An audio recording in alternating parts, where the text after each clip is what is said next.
कि 10 काम छोड़ के ना लेना चाहिए, 100 काम छोड़ के खा लेना चाहिए और 1000 काम छोड़ के बेटी की शादी कर देनी चाहिए। बेटी अगर अच्छे रास्ते पे चल रही है, माँ बाप के कहने से चल रही है, माँ बाप का कहना मान रही है, तो आप रुक जाओ। लेकिन आपको कहीं भी लग रहा है दादा कि बेटी बाप के नाम को डुबाने वाली है, तो आप बेटी के हाथ पीले कर दो। यह आपके लिए भी अच्छा है और बेटी के लिए भी अच्छा है। और यहाँ जो अनमैरिड बैठी हैं बहनें, जिनकी शादियां नहीं हुई, उनसे निवेदन है कि आप जितने पिता हैं, बुजुर्गों, आप बच्चों को पढ़ाइए, बेटियों को पढ़ाइए लिखाइए, जो खाएं खिलाइए, जो पहने पहनाइए, लेकिन सर के ऊपर मत बिठाइए। आपका बेटा एक बार ससुराल जाता है, फिर कभी मौका लगता है तब जाएगा, लेकिन बेटियों का आन मान सम्मान इसमें है। अगर एक बार मायके से डोली उठ जाए और ससुराल से अगर उल्हाने आ गए ना, तो माँ बाप की इज्जत दाव पे लग जाती है। और एक कड़वा सच आपको बता दें, यहाँ माताएं बैठी हैं, कड़वा सच है कि आज 80% बेटियों का घर बिगाड़ने में माताओं का हाथ है। 80% बेटियों का घर बिगाड़ने में बेटियों की माताओं का हाथ है।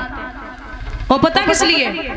वो इसलिए है कि जो 2-2 घंटे फोन पे लगी रहती हो ना तुम, क्या खाया, क्या बनाया, कैसे कलर की साड़ी है, कहाँ गई थी, अच्छा सास ने क्या बोला, पति कहाँ गया था, अच्छे से खबर लेना, ननद क्या कर रही है, शादी में गई थी, कैसे कलर की साड़ी बांधी थी।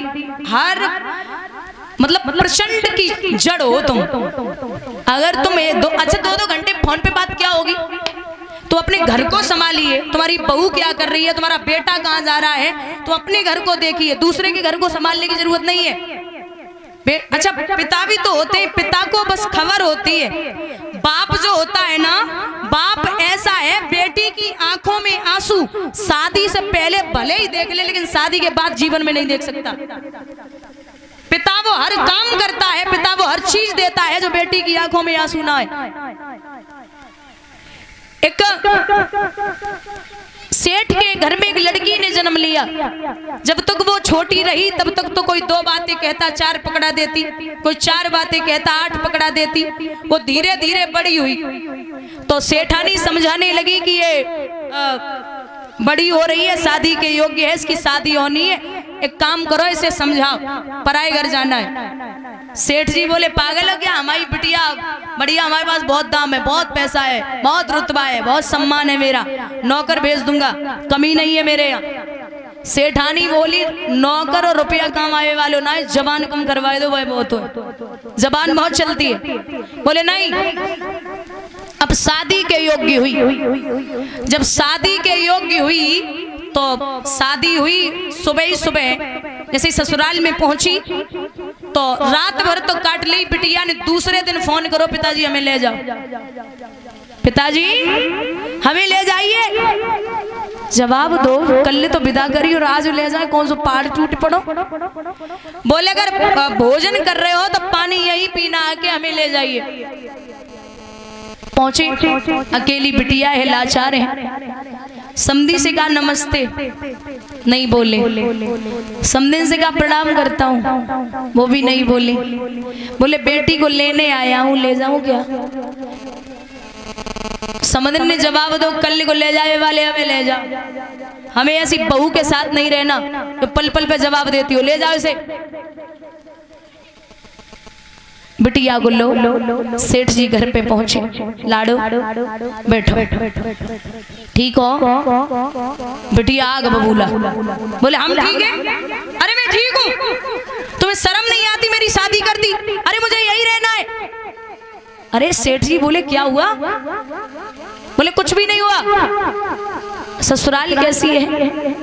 बोले ससुराल है वो 1 नंबर का नरक है, नरक। अच्छा, ससुर कैसे हैं? बोले 1 नंबर के राक्षस। सास कैसी है? बोले 1 नंबर की डायन। ननद कैसी है? बोले 1 नंबर की चुगलखोर। देवर कैसा? बोले 1 नंबर को आवारा। जेठ कैसा है? बिटिया ने जवाब दो, एक नंबर को धूर्त मूर्ख। अच्छा सब छोड़ दे, पति कैसा है? बिटिया जवाब दे रही है, एक नंबर को यमराज। वहां से तो भगवान ही बचाए। मुझे नहीं जाना, मुझे ससुराल नहीं जाना। बोले तुम यहीं रहो, यहीं रुको।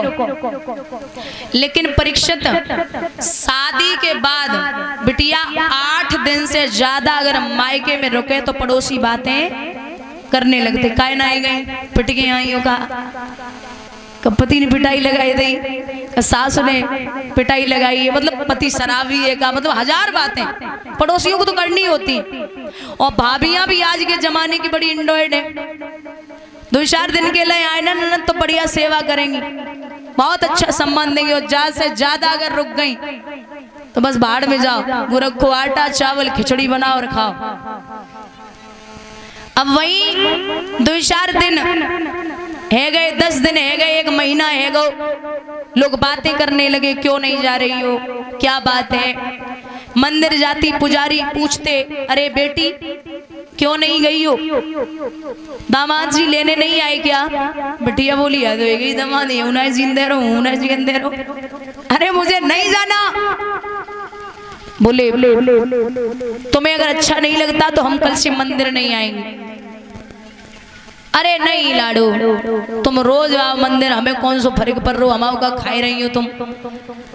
बिटिया वापस आई तो उदास मन से बैठ गई। जवाब दो, सेठ जी ने कहा बात है लाडो, काय को परेशान है? बोले पिताजी आपने मेरी शादी तो कर दी, अब मुझे यहाँ नहीं रहना, लोग ताने देते, मुझसे नहीं सुने जाते। सेठ जी बोले भाई तो बात है, हम तुमसे कुछ कहो चाहते हैं। बोले हाँ कहो। हमारे नगर में एक महात्मा आए और उन महात्मा ने हमें मंत्र दो है, वह मंत्र को जाप अगर तुम कर लियो ना तो वो ससुराल तुम्हारी मुट्ठी में। बोले मंत्र तो ना है, कोई और बात हो तो बता। बोले है ना, साधना। साधना क्या है? बोले साधना ये है कि 6 महीने तक अपने ससुराल वालों को जवाब मत देना। कितने दिन? 6 महीना। फिर तो हम देख लिए, चलो छोड़ गया। अब जैसी बिटिया को छोड़वे के लिए चलो, जो ससुर ने देखो, बोले फिर आ गई कल मुई। अरे ऐसी तो किसी ने नहीं बुलाया, ये तो फिर आ गई। वो लंबे घूंघट में रहे क्योंकि वो संस्कार लेके आई है। तो अभी कांच को गिलास रखो रहे, सो कांच के गिलास में धोखे से पैर लग गो। ससुर बोले अंधी है क्या, आते ही आते बर्तन फोड़ने लगी, पागल हो गई है। अब घूंघट में रहे, बिटिया ने बाप को चेहरा देखो, ससुर को देख के बोली बस 6 महीना रुक जाओ, तो जो तुम्हें खोपड़ी पे फोड़ो तो हम तो कोई क्या कहे, हम तुम्हें 6 महीना जवाब ना दे सकते। पिताजी तो चले गए। सुबह उठी, झाड़ू पोंछा, बर्तन कपड़े घर का पूरा ख्याल रखती, किसी को कोई मौका नहीं देती, बढ़िया सेवा करती सबकी। अब सास के सुबह सुबह पैर दबाए रही। अब सास पे तो ना रहोगे, ऐसी बहू दोबारा बदल के आई है, पहले वाली तो है ना। बोले बिटिया तुम पहले ही वाली हो या तो बाप के जुड़वा वही से दूसरी वाली भेज दी। बोले नहीं मम्मी जी हम तो पहले ही वाले हैं। बोले अब तो सेवा हो रही है। 1 महीना बाद महाराज सासू ने चाबी निकाली और बहू को ला मम्मी जी जाके ले तो कितने पापड़ भी ले ला दे, चाबी रख लई। अब 2 महीना वहे, रक्षाबंधन को समय आएगा, सो भैया ले बोले चलो दीदी घर चलो, रक्षाबंधन है। बिटिया धीरे से बोली मम्मी तो पूछ ले, भैया से बोली मम्मी तो पूछ ले। भाई बोलो मम्मी मम्मी किंतु कह रही, पूछ क्या? भैया बोले लेने आया हूँ, दीदी को ले जाऊं क्या? बोले हाँ लला लेके जाओ, लेकिन कल सवेरे तक हमारी बेटी को छोड़ जाना। एक वो दिन था, पल पल पे जवाब देती ना, तो कहा था कि आज ले जाओ, वो छोड़े को मत आइयो, कल को ले जाए वाले अभी ले जाओ। और आज कह रही है कि आज लेके जा रहे हो, लेकिन कल सुबह तक छोड़ जाना। लेके पहुंचे, सेठ जी ने मिठाई लियो, लाडो सब कुशल मंगल है। बोले हाँ पिताजी सब अच्छे हैं। वो नरक ससुराल कैसी है? बोले वो नरक नहीं वो स्वर्ग है। वो राक्षस ससुर? बोले वो मेरे पिता है। वो डाइन सास मर गई कि जिंदा है? बोले वो मेरी माँ है। अच्छा वो चुगलखोर ननद भैया है गो या यही है? बोले वो मेरी छोटी बहन है। वो धूर्त मूर्ख जेठ? वो मेरे बड़े भाई का रोल अदा करते हैं। वो आवारा देवर? बोले वो मेरा छोटा भाई है। सब छोड़ दे तो यमराज कैसे है? बिटिया ने बैग उठाओ लेके चल दी। बोले हमारे पति चाहे लंगड़े हो चाहे अंधे हो चाहे काने हो चाहे भिखारी हो चाहे गरीब हो, हमारे पति हमारे लिए देवता है। तासे पति की बुराई ना करो। बोलिए गोविंद भगवान की। ये जवाब न देने का नतीजा है। अगर झुकने से रिश्ते बन रहे हैं, अपनों के सामने झुकने से या जवाब न देने से, सुन लेने से रिश्ते बन रहे हैं तो आप झुक जाओ। बोलिए कन्हैया लाल की। दादा बेटियों को वो संस्कार दो जो पराई घर जाकर के आपको तकलीफ न हो। प्रभु को लेकर के मैया लक्ष्मी आशीर्वाद दे के राजा बलि को क्षीरसागर के लिए पुनः वापस आई हैं। बोलिए बावन भगवान की। दोनों हाथ ऊपर उठा के बोलेंगे बोलिए बावन भगवान की। महाराज श्री सुखदेव भगवान बोले हे राजन परीक्षित,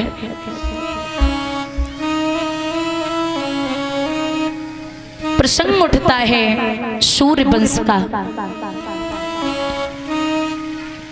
सूर्य वंश का प्रसंग उठता है। सूर्य वंश में दादा एक राजा हुए हैं जिनका नाम है त्रिशंकु। परीक्षित जो बुजुर्ग बैठे हैं, बुजुर्ग ध्यान देंगे। सूर्य वंश में एक राजा हुए हैं जिनका नाम है त्रिशंकु। त्रिशंकु एक दिन शिकार खेलने के लिए गए तो उन्होंने क्या देखा है कि एक किसान के अनाज को गाय खा रही और किसान सो रहा है। राजा त्रिशंकु ने वह किसान को उठायो और जगाए के जवाब दो, ओरे बाबरे तू तो सो रहा है, तेरा अनाज गाय खा रही है। किसान गुस्से में उठा और उसने मैया गाय की पीठ में लाठी मार दी। गाय बेहोश हो गई और राजा त्रिशंकु को श्राप दे दिया कि मैंने तेरा कुछ नहीं बिगाड़ा था, तूने मुझे पिटवा दिया। जा, मैं तुझे श्राप देती हूं कि तू घर पे जाते ही जाते गधा हो जाएगा। घर पे पहुंचे लेकिन पूछ के गए, मैया हमें ये बता, जब मैं गधा हो जाऊंगा श्राप तो विफल नहीं हो सकता, लेकिन कोई उपाय होगा? बोले हाँ है ना। उपाय क्या है? उपाय ये है कि अगर कोई पतिव्रता औरत तेरे ऊपर एक लोटा जल चढ़ा दे तो तू पुनः मनुष्य हो सकता है। अब राजा घर पे आए, पत्नी को ये बात बता ही पाई थी। पूरे राज्य में मैया पति के साथ घूमी, सबने एक एक लोटा जल डाल के अंजवाया, लेकिन राजा गधे से मनुष्य नहीं हुआ। चली वहां से काशी नगरिया में पहुंची। काशी नगरिया की सभी माताओं ने एक एक लोटा जल डाल के अंजवाया, फिर भी राजा मनुष्य नहीं हुआ। वहीं काशी नगरिया में एक मेहतरानी ने लोटा में पानी लियो और हाथ में पात्र लेके रानी को जवाब दियो। मेहतरानी ने कहे, देवी अगर आपकी आज्ञा हो तो मैं भी एक लोटा जल चढ़ा दूं। बोले हाँ क्यों नहीं। तो बोली है मेहतरानी, मनसा वाचा कर्मणा जो मेरो पति में ध्यान, मनसा वाचा कर्मणा जो मेरो पति में ध्यान, तो ये गंधर्व आज से होवे मनोज समान मेरे भैया, होवे मन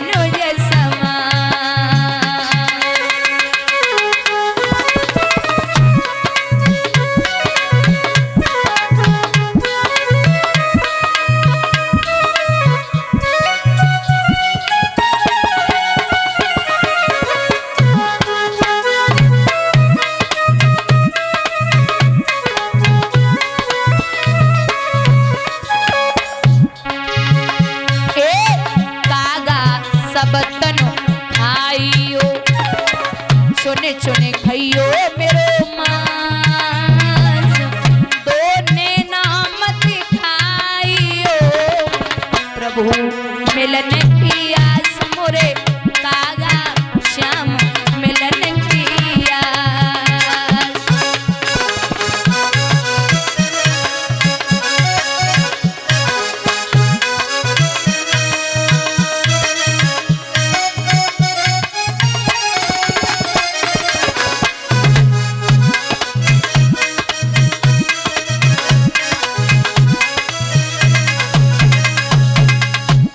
मनसा बाचा कर्मणा जो मेरो पति में ध्यान, और तो ये गद्धव आज से होवे मनुज।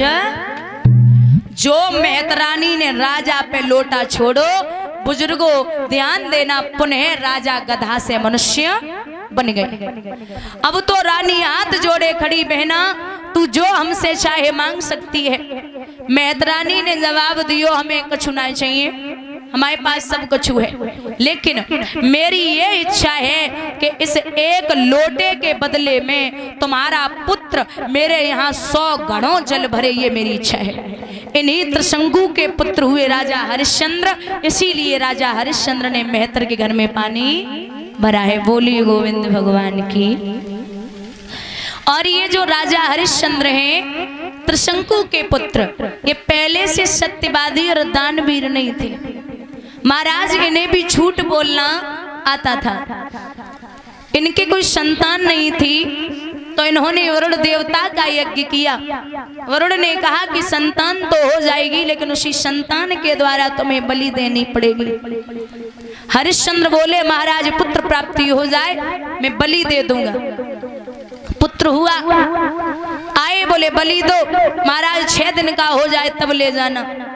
फिर आए बोले बलि दो। महाराज 15 दिन का हो जाए तब ले जाना। फिर आए बोले बलि दो। महाराज 6 महीने का हो जाए तब ले जाना। झूठ बोलते रहे, राजा को हो गया कोढ़। अजीकृत के मझले पुत्र सुना शेफ को मोल ले लिया और बलि दे दी। राजा का कोढ़ ठीक हो गया। राजा हरिश्चंद्र ने यह प्रण किया है कि मैंने इतनी बार झूठ बोला है, अब मैं ये प्रण करता हूँ कि चाहे कितने भी संकट आ जाएं, ना तो कभी झूठ बोलूंगा और ना ही कभी दान करना छोड़ूंगा। यहीं से राजा हरिश्चंद्र सत्यवादी और दानवीर हो गए। इतने नहीं, महाराज इतने हुए हैं कि इनके यश कीर्ति की ध्वजा स्वर्ग तक फहराने लगी। जब किसी बाप का बेटा या बेटी या किसी गुरु का चेला नाम रोशन कर देना, तो गुरु को या पिता को बड़ा गर्व होता है। जहाँ भी समाज में बैठेंगे जरूर बोलेंगे कि हमारा चेला ऐसा है, हमारा बेटा या हमारी बेटी ऐसी है।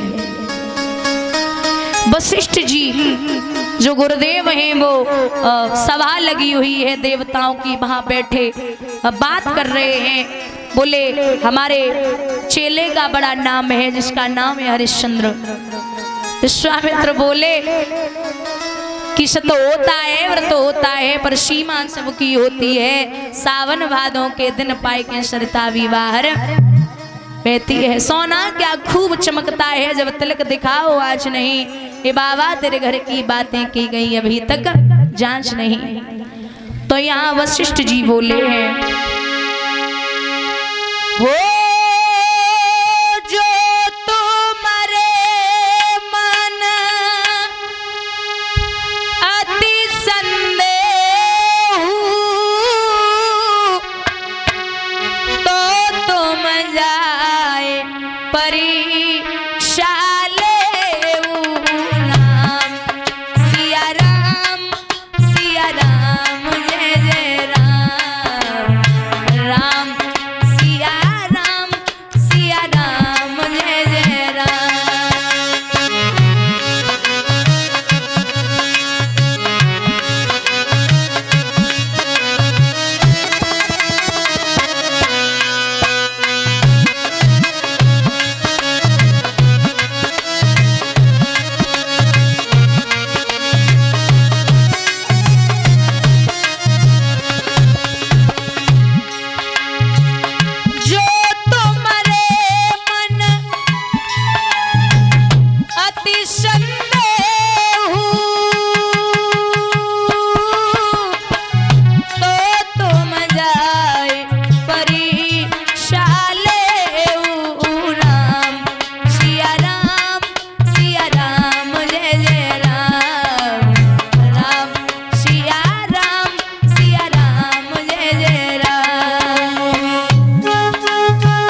दिया, परीक्षा ले आओ।